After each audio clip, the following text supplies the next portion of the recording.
toutes et à tous. Bonjour à toutes et à tous, nous revoilà, bienvenue. Il est 14h04, nous sommes le jeudi 19 novembre 2020. Nous sommes au 20e jour de confinement. Chantal et moi-même sommes ravis de vous retrouver et on espère que vous allez bien. Ce webinaire Punchline Social ne pouvait pas échapper au sujet qui mobilise toute la France. La Covid-19, ces derniers jours ont en effet été particulièrement mouvementés. Et pour mieux comprendre cette actualité, décryptons ensemble les principales mesures sociales et dernières évolutions.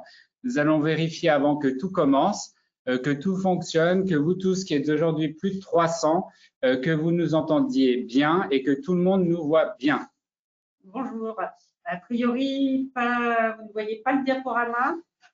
On va essayer de regarder. Vous pouvez le télécharger par ailleurs. Donc, si nous avons un petit souci de diffusion du diaporama, n'hésitez pas à le télécharger pour pouvoir suivre en direct la présentation qui va être faite. Donc là, nous réessayons de partager le document. Espérons que cela fonctionne. Sinon, effectivement, si vous pouviez le télécharger pour qu'on puisse dérouler la présentation là, qui va être faite. Normalement, c'est peut-être bon. Non. On refait une petite tentative. On peut y aller comme ça. Ok, tout semble fonctionner a priori, donc ne perdons pas plus de temps. Si tout le monde est prêt, nous sommes prêts. Allons-y. Chantal et moi, donc, pour vous aujourd'hui, pour vous décrypter dans le cadre de cette présentation les dernières mesures en droit du travail issues des nouvelles annonces du président de la République et du gouvernement fin octobre, mettant en place un nouveau confinement, acte 2. Nous analyserons surtout les conséquences en droit du travail pour les employeurs qui découlent des décrets pris en date des 29 et 30 octobre dernier et du nouveau protocole national sanitaire. Chantal et moi avons volontairement pris le parti d'un point punchline social flash, d'une intervention relativement courte de 50 minutes environ, afin et surtout de vous alerter sur les impacts sociaux de ces nouvelles dispositions. C'est pour cette raison que nous ne serons pas en mesure de prendre des questions tout au long de l'intervention. Néanmoins, vous pourrez, comme d'habitude, vous nous poser vos questions par le biais de l'onglet questions de cette plateforme et nous y répondrons avec plaisir directement ultérieurement. Ou s'il nous reste quelques minutes, et c'est prévu, pour certaines de ces questions au terme de ce webinaire. Sachez que le support de cette présentation est d'ores et déjà téléchargeable à votre disposition depuis l'onglet documents à votre disposition situé à droite. Enfin, vous pourrez bien entendu accéder au replay de ce webinaire et à tous nos autres contenus juridiques en vous rendant sur notre site Alizé Plasturgie, rubrique Ma médiathèque. À la une de ce webinaire aujourd'hui, pour commencer au préalable, un bref état des lieux selon nous essentiel de la situation Covid en matière de législation du droit du travail.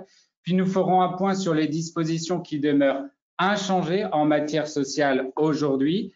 En suivant, nous analyserons et passerons en revue de manière approfondie les nouvelles obligations et nouvelles restrictions qui sont applicables aux employeurs.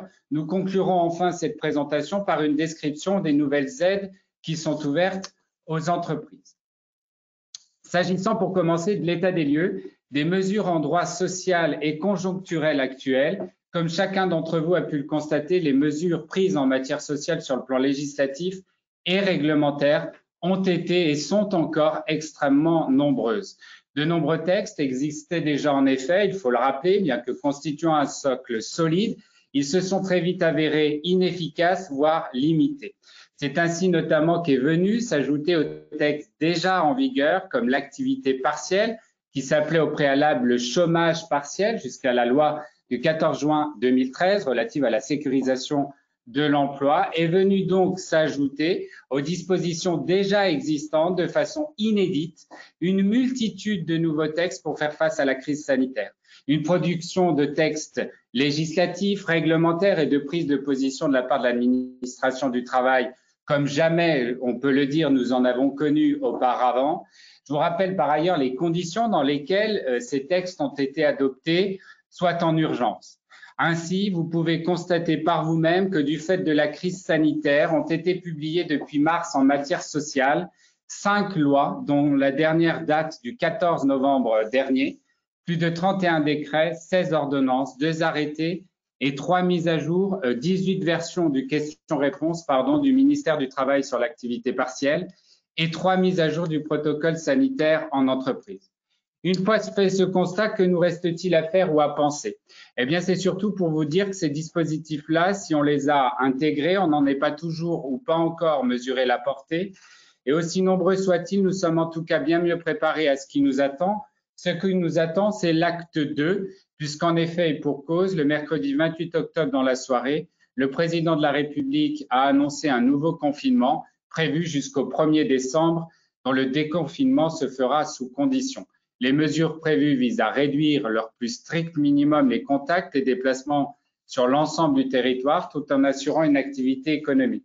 Les déplacements sont donc interdits, sauf dérogation, permettant de réaliser les activités maintenues, les principales d'entre elles étant des activités économiques. Le lendemain, en date du 29 octobre 2020, le gouvernement a quant à lui mis en ligne un nouveau protocole sanitaire national adapté à ce nouveau contexte de confinement acte 2 pour assurer la santé et la sécurité des salariés en entreprise face à l'épidémie de Covid-19.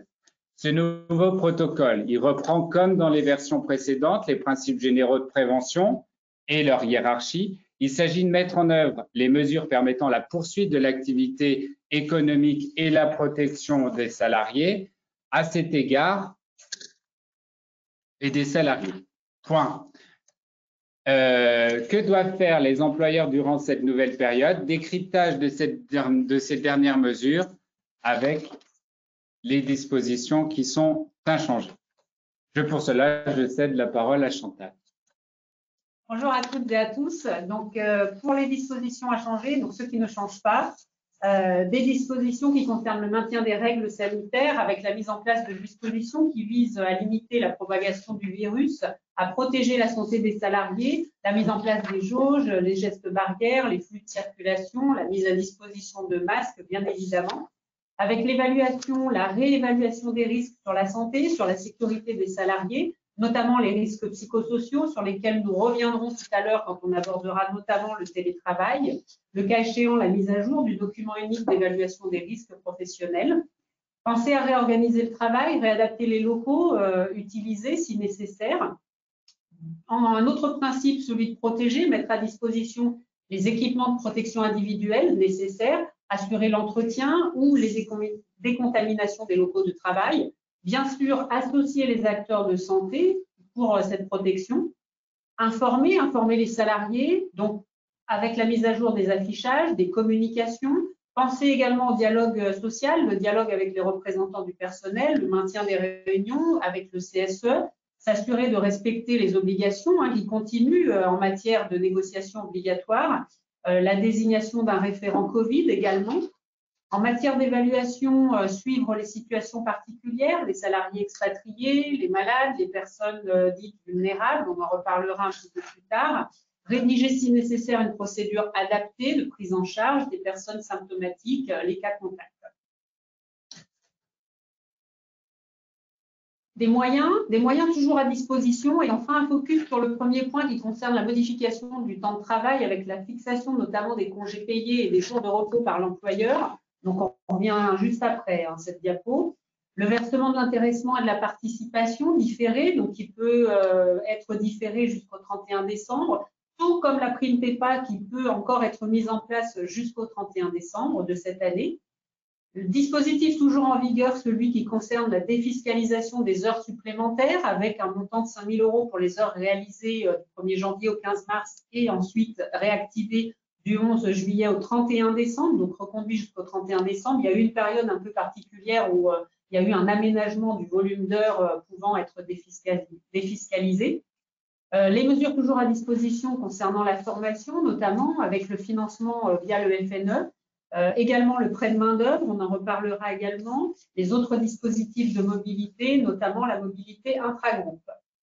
Pour rappel, un webinaire et un podcast concernant les accords de performance collective. N'hésitez pas à les revisionner. Nous avons également une fiche pratique sur ce dispositif d'accord de performance collective Toujours en vigueur également, hein, les possibilités de rupture conventionnelle collective, les plans de départ volontaire, les plans de sauvegarde de l'emploi.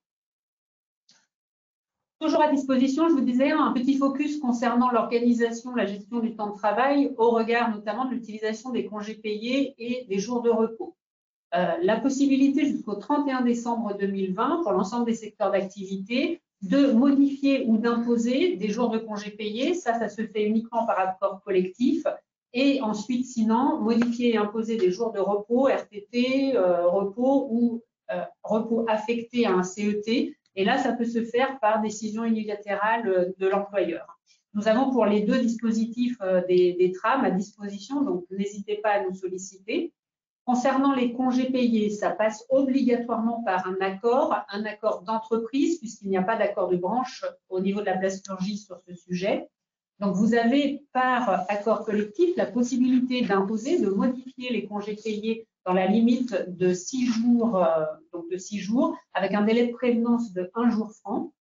L'accord peut également autoriser l'employeur à fractionner le congé principal sans accord du salarié. Et vous pouvez également déroger à l'obligation d'octroyer un congé simultané à des conjoints ou à des partenaires liés par un pacte travaillant dans la même entreprise. Concernant les jours de RTT et de repos ou les jours affectés en CET, donc là, lorsque l'intérêt de l'entreprise le justifie, eu égard aux difficultés économiques liées à la propagation du virus, vous pouvez donc décider d'imposer ou de modifier ces jours dans la limite de 10 avec un délai de prévenance de 1 journée, et ça peut se faire par décision unilatérale. De nouvelles obligations, de nouvelles restrictions, donc ce qui change. Donc là, on va avoir différents dispositifs avec un arrêt d'activité. Ça a été une des règles qui a été fixée. Tout déplacement de personnes hors de son lieu de résidence est interdit, sauf pour les déplacements professionnels qui ne peuvent pas être différés. Ça va induire le deuxième point qui concerne l'attestation de déplacement professionnel, hein, qui est réactivée. Pour les arrêts d'activité, les rassemblements, réunions, les activités à caractère professionnel de plus de 6 personnes dans des lieux publics ne sont pas interdits, mais il y a quand même des jauges et on va privilégier le télétravail, dispositif sur lesquels nous allons revenir. Vous avez tous noté que les magasins de vente, les restaurants, les débits de boissons ne pouvaient accueillir du public, donc uniquement que pour des activités de livraison, de retrait de commande et à quelques exceptions. Donc, c'est ce qu'on disait, hein, les attestations de déplacement professionnel, le retour. Il est précisé que les personnes qui souhaitent bénéficier de l'une des exceptions doivent se munir lors de leur déplacement, hors de leur domicile, d'un document, d'un justificatif qui permet donc d'expliquer quel est le déplacement considéré qui va entrer dans le champ de l'une de ces exceptions. Donc, chacun, hein, dès qu'on quitte son domicile, doit pouvoir se munir de ce justificatif. Les employeurs doivent donc fournir des justificatifs de déplacement professionnel aux salariés qui ne peuvent pas télétravailler, qui sont amenés à se déplacer. Vous pouvez télécharger ces attestations sur le site du ministère de l'Intérieur. On retrouvera à la fin de la présentation les différents dispositifs auxquels vous avez accès. Quid des horaires de travail? Ce sont des questions qui ont pu nous être posées. Alors, si nécessaire, il conviendra, oui, de préciser les horaires de travail, notamment les rotations de personnel, par exemple, ainsi que les périodes de congé, les périodes de repos. Est-ce que c'est une obligation? Non, mais chaque salarié doit avoir une attestation de son employeur qui indique les tranches horaires d'arrivée, les tranches horaires de départ de son lieu de travail, donc quelque part les horaires, donc une obligation sous-entendue. Inscrire les horaires du salarié sur l'attestation, c'est aussi surtout limiter pour le salarié le risque en cas de contrôle, le risque d'amende qui, pour rappel, est fixé à 135 €. Ce qui change donc concernant le dépistage, les employeurs peuvent, dans le respect des conditions réglementaires, proposer à ceux des salariés qui sont volontaires, bien sûr, des actions de dépistage. Et les employeurs doivent également informer les salariés de l'existence de l'application Tous Anti-Covid et de l'intérêt de son activation pendant les heures de travail, ce qui va permettre le tracing. Le prêt de main-d'œuvre, on l'a évoqué tout à l'heure, donc le prêt de main-d'œuvre, les conditions de mise en place de ce prêt de main-d'œuvre sont assouplies pour les entreprises utilisatrices, notamment dans les secteurs qui sont particulièrement nécessaires à la sécurité de la nation, à la continuité de la vie économique et sociale. Ça concerne les secteurs sanitaires, social, médico-social, la construction, aéronautique, l'industrie agroalimentaire. Ça poursuit un but lucratif, même lorsque le montant, donc pas de but lucratif, pardon, même lorsque le montant est inférieur au montant des salaires, des charges sociales et des frais professionnels ou égal à 0. Le télétravail, donc le télétravail n'est pas une option, c'est l'annonce qui a été faite, ça redevient la règle impérative. Selon le dernier protocole sanitaire, le temps de travail donc effectué en télétravail est porté à 100% pour les salariés qui peuvent réaliser l'ensemble de leurs tâches à distance. Dans les autres cas, l'organisation du travail doit permettre de réduire les déplacements domicile-lieu de travail, d'aménager les temps de présence en entreprise pour exécuter les tâches qui ne peuvent pas être réalisées en télétravail. L'objectif, c'est vraiment de réduire les interactions sociales. Les réunions doivent être privilégiées en audio, en visioconférence, ça devient la règle, et donc en présentiel, c'est vraiment l'exception. On retrouve tout cela dans un question-réponse édité par le ministère du Travail relatif au télétravail et qui a été mis à jour le 10 novembre dernier. Pour rappel, la mise en place du télétravail à titre exceptionnel dans le contexte actuel ou alors du fait d'une situation de vulnérabilité attestée par un certificat médical, la mise en œuvre du télétravail peut tout à fait, ne nécessite pas de formalisme particulier, elle est mise en place sans formalisme, donc possibilité de le mettre en place sans accord collectif, sans charte et sans obtenir le consentement préalable du salarié.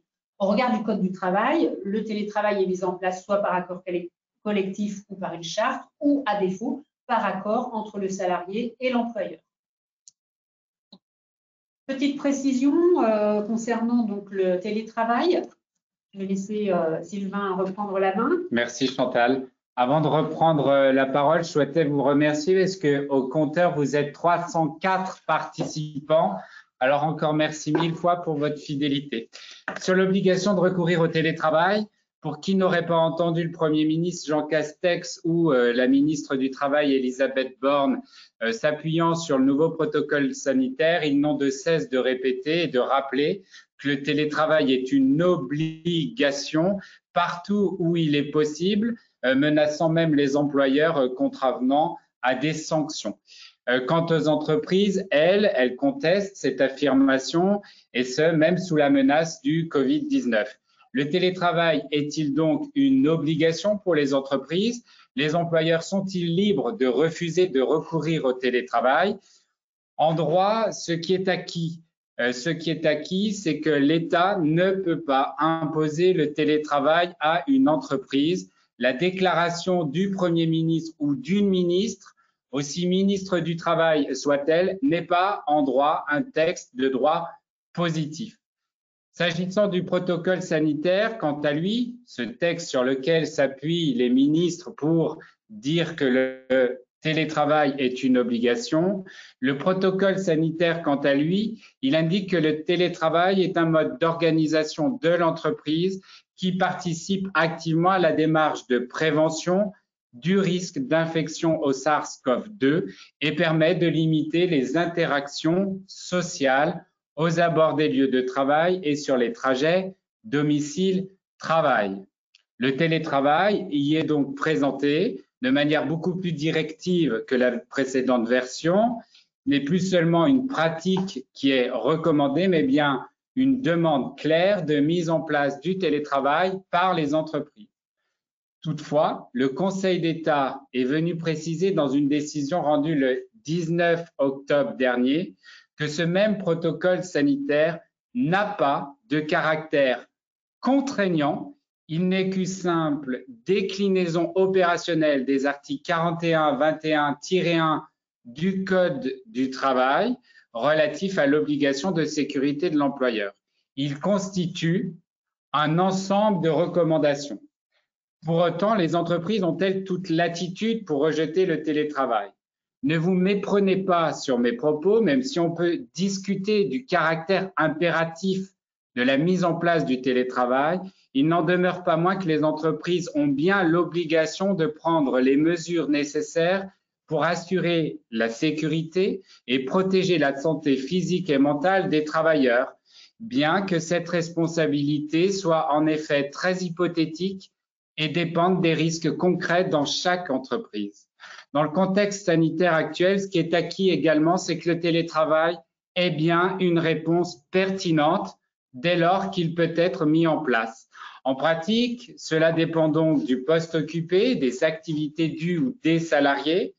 Toutes les activités professionnelles ne peuvent pas être exercées à distance, encore plus dans l'industrie.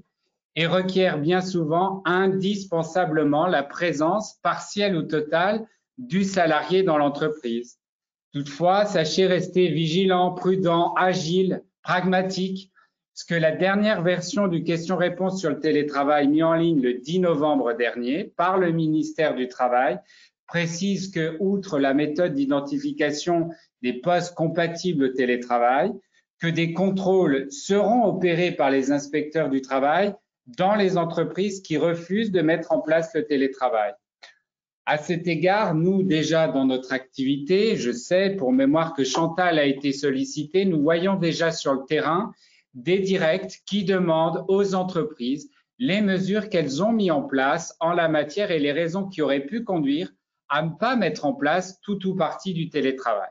Mais là encore, attention aux menaces à coup de désinformation juridique. Non, les employeurs qui ne mettent pas en place le télétravail ne s'exposent pas à des sanctions pénales. Il n'existe aucune infraction pénale à ce jour et ne peut donc être applicable, encore moins le délit de mise en danger pour non mise en place du télétravail. Ce qui est sûr, c'est que pour l'essentiel, le principal risque encouru par l'employeur, défaillant ou n'ayant pas souhaité ou voulu ou pu tout simplement mettre en place le télétravail, est celui de la demande de reconnaissance de la faute inexcusable, de la maladie professionnelle, par un salarié qui aurait contracté la Covid-19 sur site, alors même qu'il aurait pu télétravailler. Or, cela n'a rien d'évident. En tout cas, si le recours au télétravail permet donc de bien répondre en partie aux enjeux sanitaires, il ne doit pas éluder les autres risques, et en particulier les risques psychosociaux liés à ce type d'organisation. On s'aperçoit d'autant plus que ces risques dans les entreprises qui ont mis en place partiellement le télétravail, que les salariés en télétravail peuvent avoir le sentiment de ne plus faire partie de l'équipe, d'être sur le banc de touche, voire même parfois dans les vestiaires.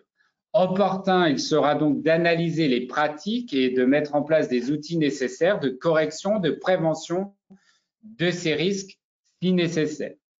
Pour conclure, vous aurez sans doute entendu parler de la négociation interprofessionnelle sur le télétravail qui s'est tenue ces derniers jours et qui aurait pu, à minima, venir trancher la question du caractère contraignant du télétravail, laquelle on résout. Covid-19, les employeurs sont-ils libres de refuser de recourir au télétravail?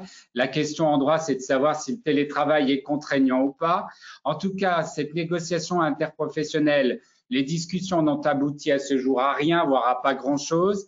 Mais quoi qu'il en soit, Alizé suivra l'évolution de cette négociation et que la prochaine réunion de conclusion ou non d'un accord interprofessionnel sur le télétravail aura lieu le 23 novembre prochain.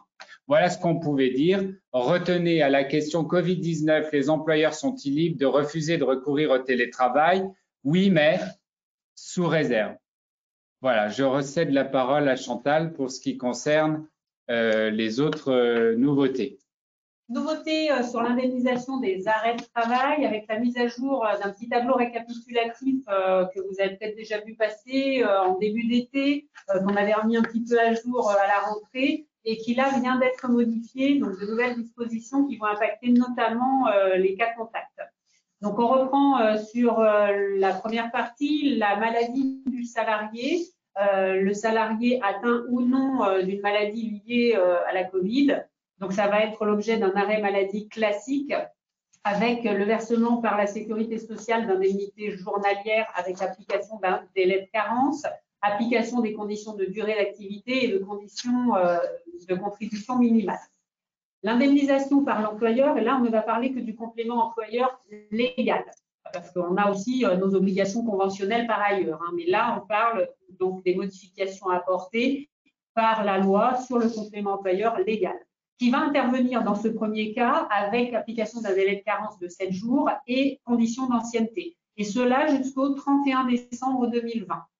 Donc, ne sont pas pris en compte les arrêts des 12 mois antérieurs. On neutralise également les arrêts pour l'ouverture des droits à indemnisation ultérieure entre le 12 mars et le 10 juillet. Donc, tout ça pour rappel, les ordonnances précédentes.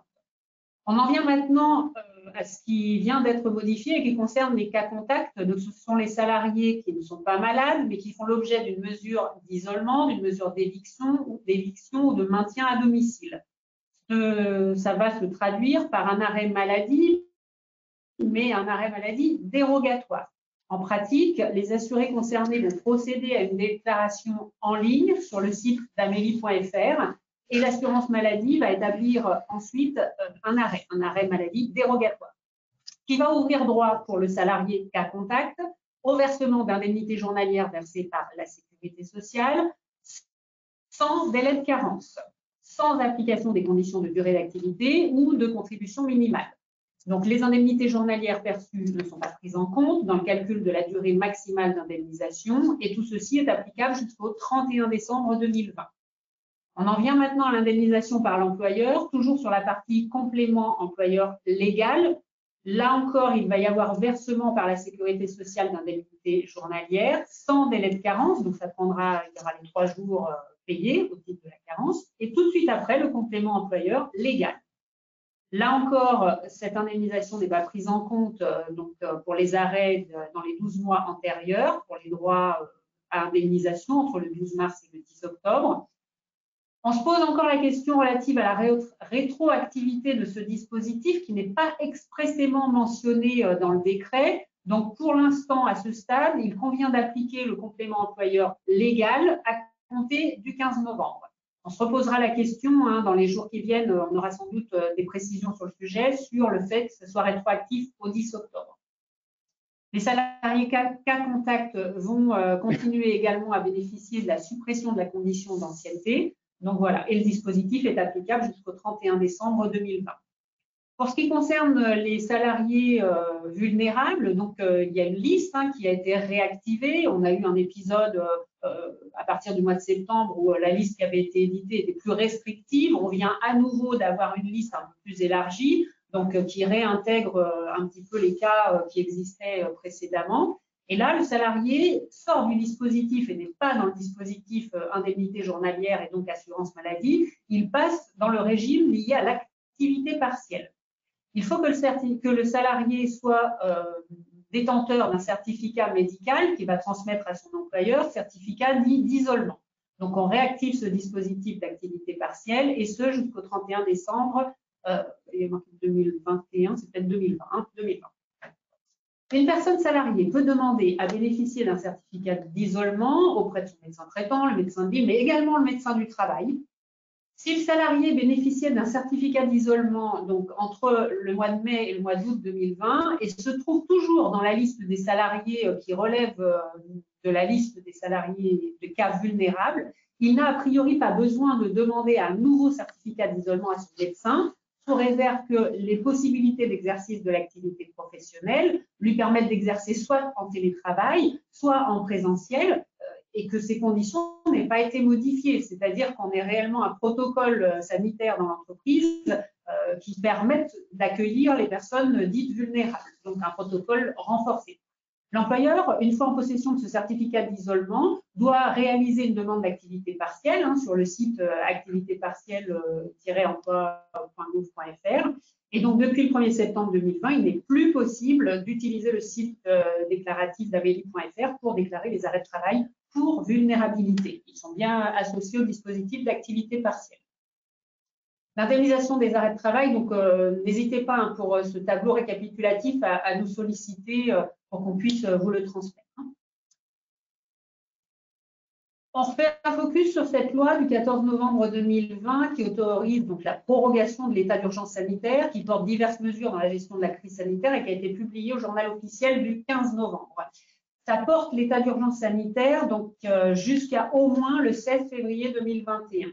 Ça autorise le gouvernement à prendre des mesures, tant soit pour prolonger, soit pour rétablir, soit pour adapter des dispositions qui avaient précédemment été adoptées par voie d'ordonnance au cours de l'épidémie au printemps dernier et qui ont pu arriver à échéance. La loi va donc autoriser le gouvernement à prendre des mesures via de nouvelles ordonnances, des décrets d'application.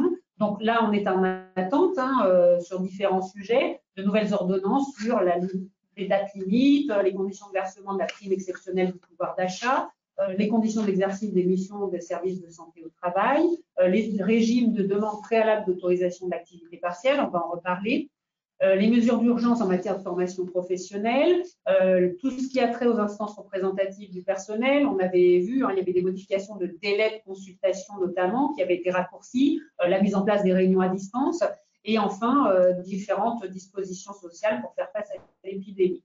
À suivre donc dans les prochains jours et on vous tiendra au courant et notamment ça sera l'occasion d'un prochain webinaire. À noter également que la loi reporte la date limite de transfert des droits acquis au titre du DIF, qui avait été précédemment fixée au 31 décembre de cette année. Et là, on va avoir jusqu'au 30 juin 2021 pour transférer les droits acquis au titre du DIF vers le CPF. De nouvelles aides aux entreprises. Donc, on évoquait l'activité partielle et on verra ensuite des aides relatives aux cotisations sociales et autres aides relatives à l'emploi. Pour ce qui concerne l'activité partielle, sans rentrer complètement dans le détail des dispositifs, on a quand même voulu refaire une petite vision sur l'activité partielle de droit commun qui devait fortement baisser en termes de prise en charge pour les entreprises dès le 1er novembre et qui finalement là, est prorogé jusqu'au 31 décembre, ce dispositif d'activité partielle tel qu'on le connaît aujourd'hui. Il y aura une grosse modification à compter du 1er janvier. Et d'ores et déjà, coexiste déjà un autre dispositif qu'on appelle l'activité partielle de longue durée, APLD. Donc, si on reprend l'activité partielle de droit commun, pour la période qui va du 1er juin au 31 décembre de cette année, donc là, les objectifs, c'est l'aide à la crise, pour faire face à la crise sanitaire, avec une mise en œuvre qui se fait par DUE, une autorisation administrative, le délai de réponse est de 15 jours depuis le mois d'octobre. La durée de mise en place jusqu'au 31 décembre, c'est jusqu'à 12 mois, avec une durée de travail maximale de 1607 heures par an et par salarié, une indemnisation à hauteur de 70% du salaire brut pour les salariés et une allocation employeur à hauteur de 60% du brut plafonné à 4,5 SMIC. Consultation du CSE, bien évidemment. À compter du 1er janvier 2021, pour l'activité partielle du droit commun, elle devra être réservée pour les problématiques à court terme.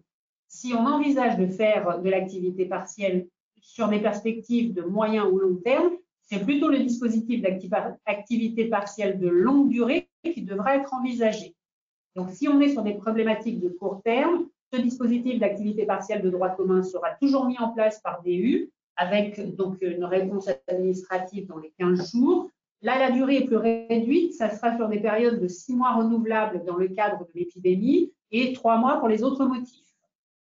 On n'a pas encore la précision concernant la durée du travail qui concernera cette activité partielle de droit commun. C'est pour ça qu'on évoquait des ordonnances à venir ou des décrets.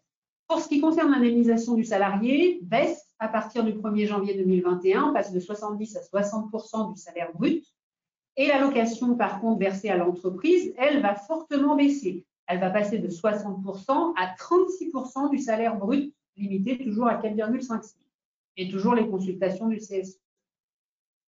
Pour l'activité partielle de longue durée, donc depuis ce 1er novembre 2020, mise en place, donc ça permet de lutter contre des difficultés plutôt durables. Et donc, en contrepartie, il faut s'engager à préserver l'emploi, à développer de la formation, etc. Il y a vraiment des contreparties importantes à mettre en œuvre sur un dispositif qui va être sur de la plus longue durée. Ça n'est mis en place que par accord d'entreprise ou par accord de branche, on en parlera tout de suite après un diagnostic effectué dans l'entreprise. Là, la mise en place, la durée, c'est 6 mois renouvelables avec un maximum de 24 mois. La durée du travail sur laquelle on va pouvoir faire de l'activité partielle de longue durée, c'est maximum 40% du temps de travail. On a une petite possibilité de monter à 50%. Pour ceux qui veulent aller dans ce dispositif, n'hésitez pas à revenir vers nous pour évoquer ces options-là. L'indemnisation des salariés, là, elle est maintenue à 70% du salaire brut, toujours plafonné à 4,5 SMIC. Et l'indemnisation, l'allocation versée à l'entreprise, est maintenue à 60% du brut, toujours plafonné à 4,5 SMIC. Pour les CFE, donc ça dépend pour les modalités de mise en œuvre, soit par accord d'entreprise ou accord de branche. Donc ça, n'hésitez pas à revenir vers nous. On l'a dit, donc quid d'un accord de branche concernant l'activité partielle de longue durée. Il y a des discussions qui sont toujours en cours au niveau national, donc au niveau de notre branche. On ne manquera pas de vous communiquer l'issue de ces négociations. prochaine réunion, donc le 4 décembre. Donc, s'il devait y avoir signature d'un accord, bien évidemment, nous reviendrons vers vous.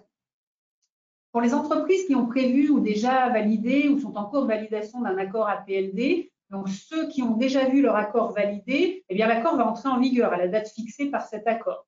Pour ceux qui sont en train de négocier ou qui ont terminé mais qui n'ont pas encore déposé, peut-être qu'il peut être intéressant de différer le dépôt pour une entrée en vigueur plutôt en 2021, plutôt que de rentrer tout de suite dans le dispositif, puisque là, on a vu que les indemnisations salariés et employeurs ont été maintenus dans le dispositif classique jusqu'au 31 décembre. Donc, plutôt tout de suite de rentrer dans l'accord APLD et donc venir manger 1 ou 2 mois, bah, peut-être vous pouvez préserver cet accord-là et le faire démarrer début 2021 et en continuant là sur le dispositif d'activité partielle classique. On peut vous accompagner sur ces dispositifs-là. N'hésitez pas à nous solliciter. Nous avons également une fiche pratique sur ce dispositif. Je relaisse la parole à Sylvain pour les aides relatives aux cotisations sociales. Merci Chantal. En effet, au-delà de l'activité partielle sur les aides à disposition des entreprises, deux types d'aides. Les aides relatives aux cotisations sociales et on verra juste après les aides relatives à l'emploi. S'agissant des aides relatives aux cotisations sociales, pour mémoire, celles-ci ont été soit prorogées, soit prolongées. La première, il s'agit du report de paiement, une première mesure assez facile, assez claire, annoncée sur le site de l'URSSAF, qui est le report du paiement des cotisations salariales et patronales pour les échéances des 5 et 15 novembre dernier. Pour ce faire, il est nécessaire de se connecter au site de l'URSSAF, de compléter un formulaire en ligne et puis, en l'absence de réponse de l'URSSAF sous 48 heures, cette demande est dès lors acceptée. Il n'y a pas de difficulté. Pour les autres aides et mesures relatives aux cotisations sociales, elles sont peut-être plus complexes et en réalité, il y en a 3. Il y a la possibilité d'exonération de cotisations, il y a une possibilité d'aide au paiement et puis il y a une possibilité de remise de dette.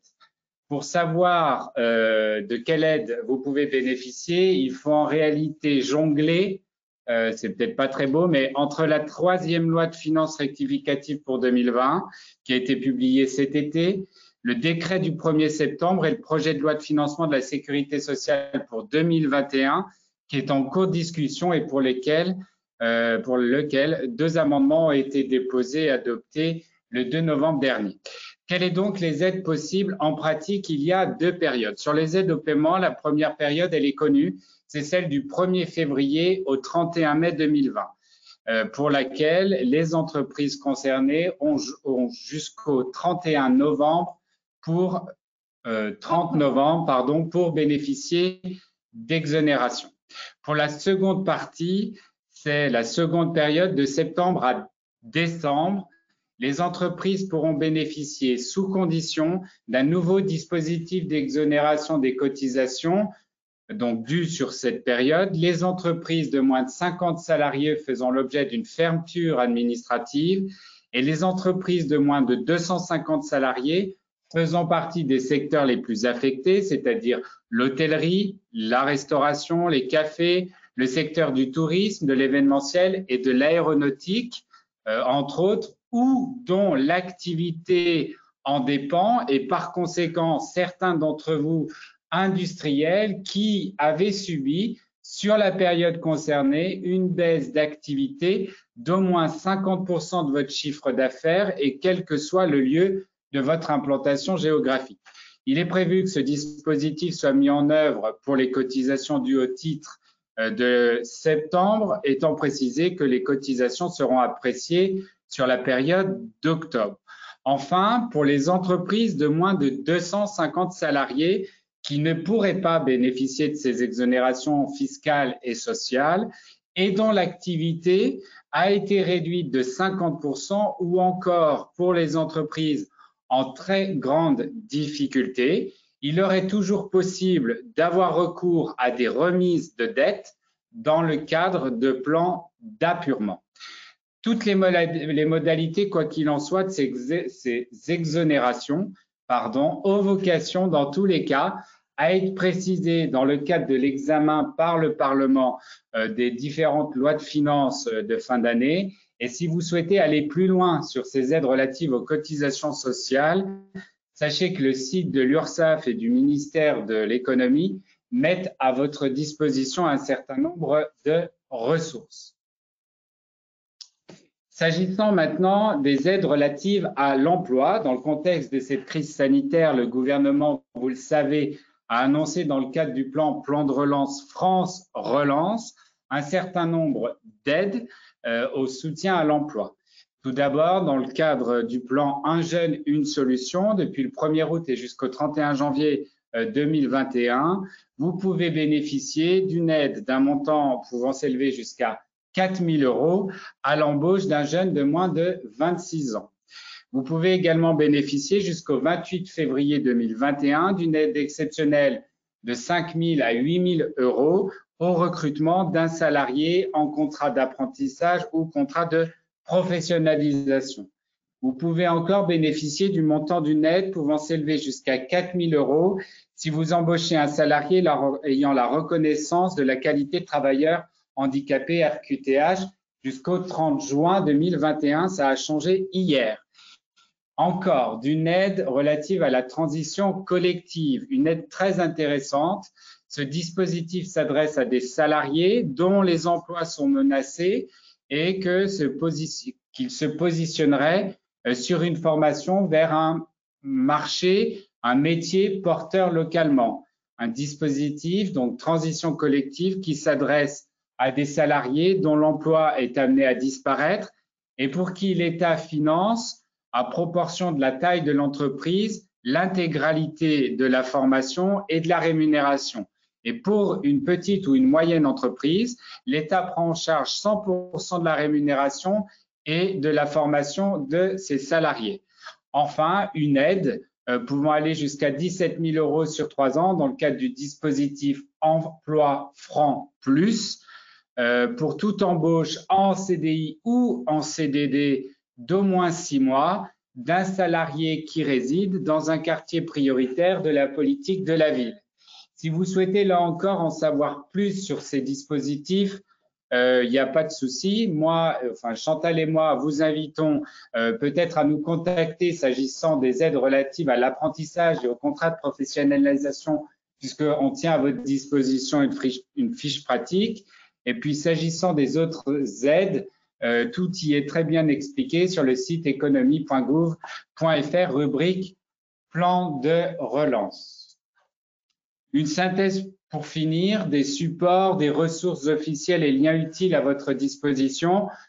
Comme vous pouvez voir très clairement, on a mis à votre disposition des icônes avec des liens au terme desquels vous pouvez accéder à un certain nombre de ressources, au protocole national sanitaire, au site d'Alizé Plasturgie, qui est une véritable ressource. Vous y trouverez un certain nombre de contenus actualisés en permanence, des articles de la veille, des informations RH et droit du travail, un lien vers l'application Tous Covid et beaucoup plus d'explications. Et enfin, la page d'information du gouvernement. On ne peut que vous inviter à cliquer sur tous ces documents.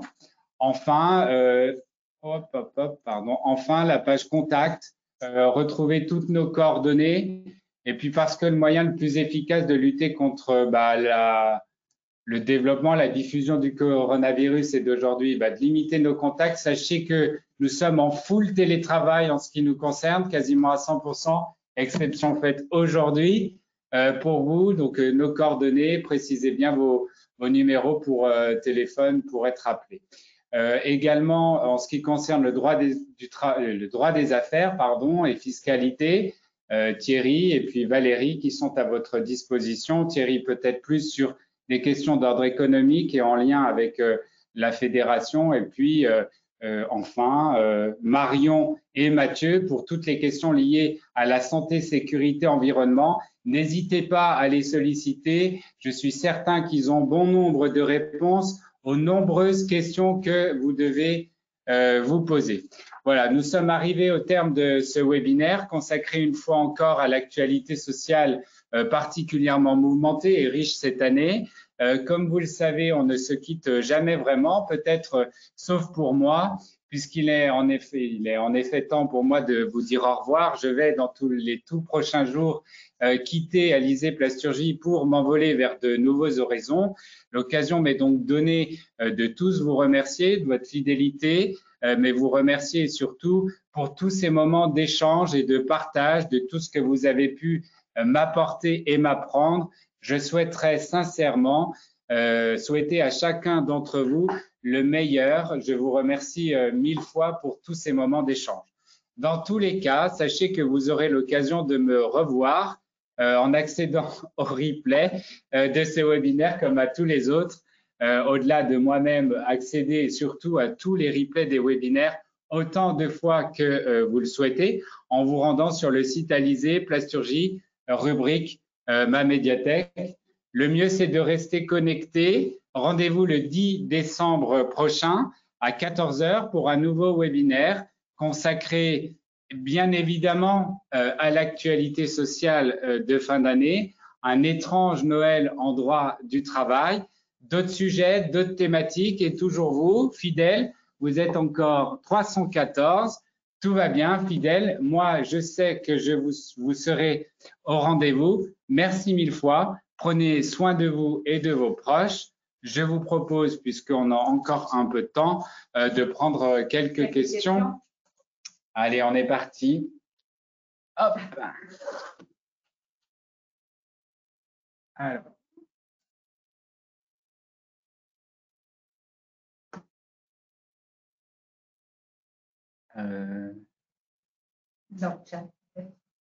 Tac.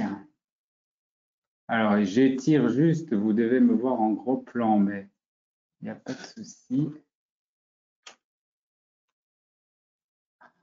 Alors, il y a énormément de questions. On va vraisemblablement pas pouvoir répondre à l'ensemble des questions qui sont posées. Alors, Polivia, qu'est-ce que Polivia? Première des questions. Excellente question. Chantal? Polivia va être le nom de la future organisation à compter du 1er janvier prochain, qui, pour ceux qui n'ont pas pu voir la présentation au démarrage de notre webinaire, c'est le regroupement de différentes structures, Alizé Plasturgie, Plasti-Ouest, la Fédération de la Plasturgie, le GIPCO. On va devenir plus fort en étant plus nombreux. Ça va nous permettre d'avoir plus d'influence, tout en maintenant la relation et la proximité que nous avons avec vous. Donc, pas d'inquiétude pour vous, juste un changement de nom. Alizé devient et deviendra au 1er janvier Polivia. Parfait. Autre question. Peut-on rendre obligatoire le télétravail des salariés qui nous disent vivre très mal ce mode d'organisation du travail et en l'occurrence des salariés qui dépriment quand ils sont en télétravail? Est-ce qu'on peut refuser? La question, c'est qu'en fait, le télétravail, si tant est que ça soit possible pour le salarié de le mettre en place, la réponse est oui, hein, le salarié, il doit être en télétravail. Après, s'il y a des risques psychosociaux, des risques de dépression et que l'entreprise reste ouverte et que vous êtes à même demain, en cas de contrôle, de vous assurer peut-être par écrit et démontrer à un inspecteur du travail que votre salarié est tout seul chez lui en dépression et qu'il est bien mieux au contact d'autres salariés et que sur site, vous avez mis en place toutes les mesures de distanciation sociale, de désinfection à disposition des masques, des gels hydroalcooliques. La réponse est: peut-on rendre obligatoire le télétravail à des salariés qui nous disent vivre très mal ce mode? Oui, c'est possible, mais attention, danger sur les risques psychosociaux. Il est peut-être préférable que le salarié vienne en entreprise, prenne un peu de risques. Il faut mesurer les risques psychosociaux. Ne pas hésiter à associer le médecin du travail dans cette réflexion et dans cette mise en place. Ensuite, si en dehors du Covid, nous ne souhaitons pas mettre en place le télétravail, comment devons-nous établir un accord d'entreprise ou un plan de mise en place du télétravail, une DUE? Comment se met en place en dehors du Covid? La réponse, elle est donnée dans le support, c'est que c'est soit une charte, soit un aménagement, une entente avec le salarié, mais le mieux, ça restera et toujours un accord collectif d'entreprise. Je vous invite d'ailleurs à aller voir celui de la Matmut, qui est un accord télétravail qui est très innovant et très agile pour les salariés. Un arrêt maladie Covid peut-il être demandé sous Amélie? Un salarié a été testé positif au Covid-19 et on lui demande de faire la demande d'un arrêt de travail sous Amélie. Dans ce cas, comment la sécurité fait-elle la différence entre des arrêts malades Covid et les arrêts cas contact? Alors, sur Amélie, a priori, la déclaration, c'est quand même plutôt pour les cas contacts. Après, pour ceux qui relèvent d'un arrêt maladie, puisqu'on a vu qu'il y a quand même une différence de traitement, ça devrait plutôt passer par un arrêt maladie. Alors, s'il y a la préconisation de passer via le site Amélie, est-ce qu'ils ont mis sur leur plateforme une différenciation ouais, est-ce qu'il y a une différenciation effectivement qui permet d'identifier si on est malade Covid ou si on est plutôt cas contact? Moi, pour l'instant, je n'ai que connaissance de la déclaration et de l'autodéclaration en cas contact.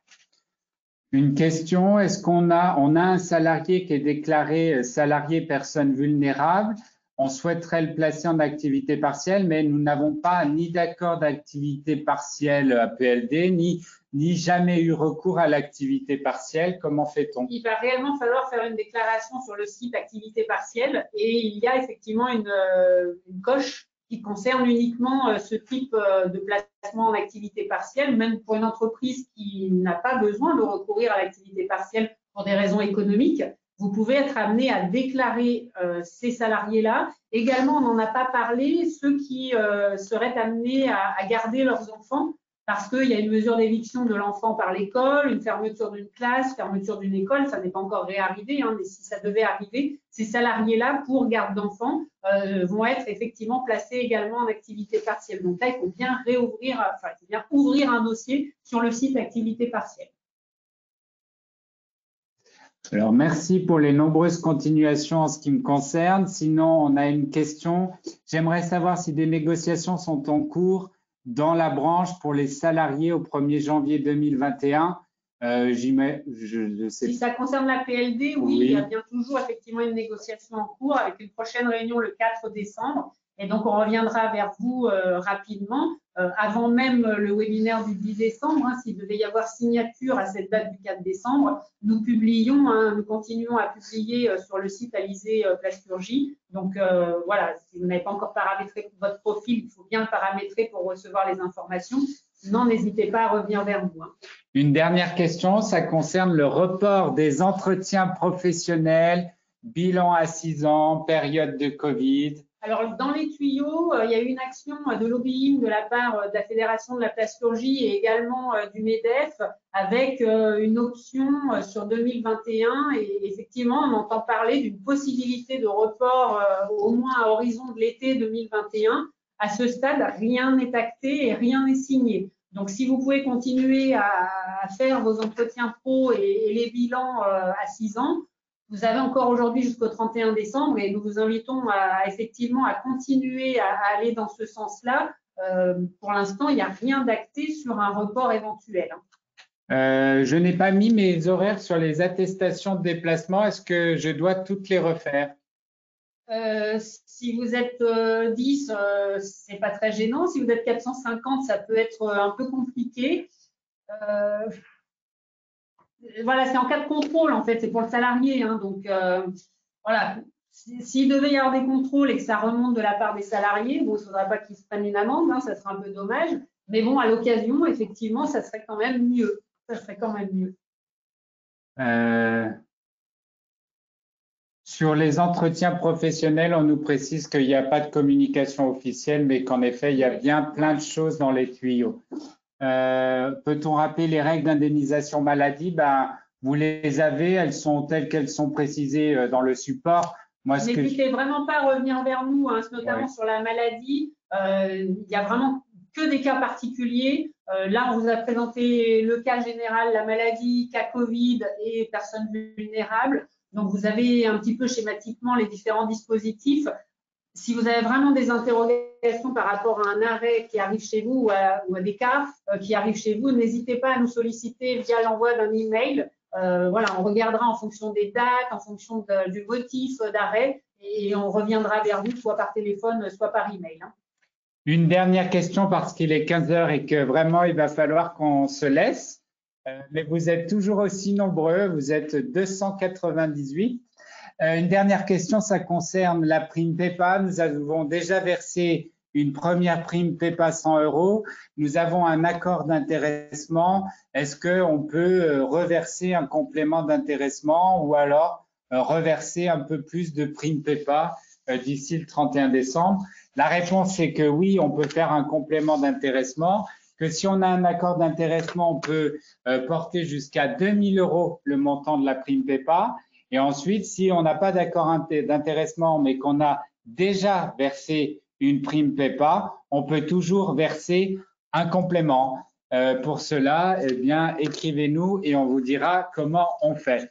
Merci mille fois. Merci à vous de votre fidélité. Je vous souhaite encore à toutes et à tous plein de belles choses, mais surtout prenez soin de vous et de vos proches. Merci. Merci. Et à bientôt. À bientôt. Au revoir. Au revoir.